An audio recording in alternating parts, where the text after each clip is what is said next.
talk in this little video about use of the hands. Many hymns, such as the tune Paderborn, have got written in 4-part harmony, SATB, and in simple terms it makes sense to use perhaps two notes in the left hand, bass and tenor, and alto and soprano in the right hand. It breaks down sometimes, that theory.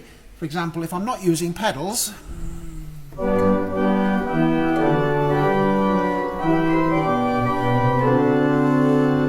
and for the end of this line, it's too far apart to do it comfortably, so it's easier to transfer the tenor note to the right hand. Just one note in the left.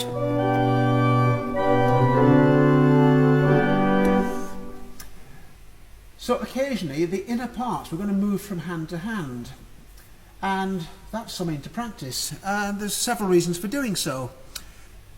Now when we start playing with the pedals as well, there's actually no need to play the bass note. So I could just play the tenor note with my left hand, but actually it probably makes better sense if I play bass with my feet,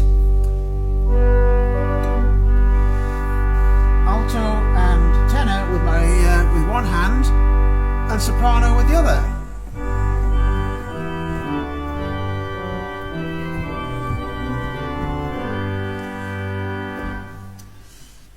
Now there's a second very good reason why it's worth practicing doing alto and tenor with your left hand, bass with the feet, and then the soprano line with the right hand, because it means if you do want to do a solo line, it's very easy then to achieve that.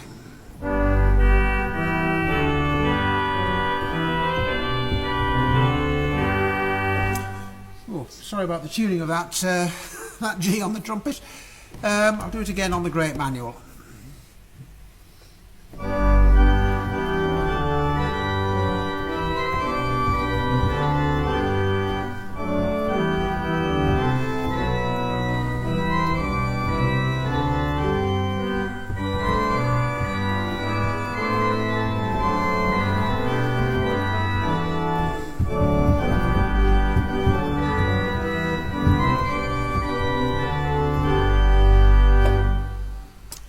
If I was going to start, I would keep strict time and then have my 2 beats again.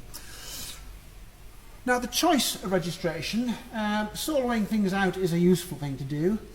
We do want to change the style and the tone from time to time, and always using a 15th is not always convenient. This is quite a medium-sized organ, so I've got plenty of stops to choose from, but especially on smaller organs, occasionally I might not have exactly the ranks that I want. It might be quite nice if I want to have an 8-foot and a 4-foot to play it an octave higher.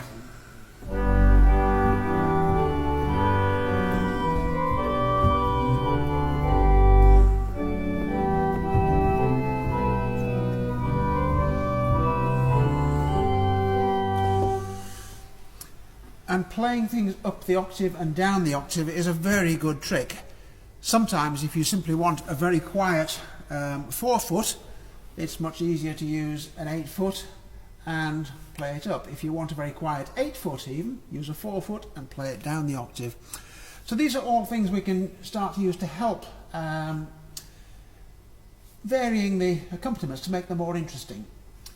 Something very important though is, however interesting we try and make it, we're still there to support the congregation. So don't get carried away making it so interesting and musically complicated that the congregation are left confused. That's counterproductive. You know, we must always keep regular time. It must be clear what the pulse is, it must be clear what the pitch is and what the melody is, so the congregation know what they're doing.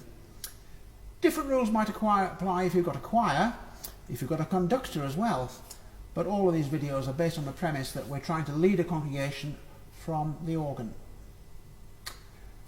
In the next video I'll perhaps talk about varying the harmonies and perhaps improvising a little bit on hymns as well.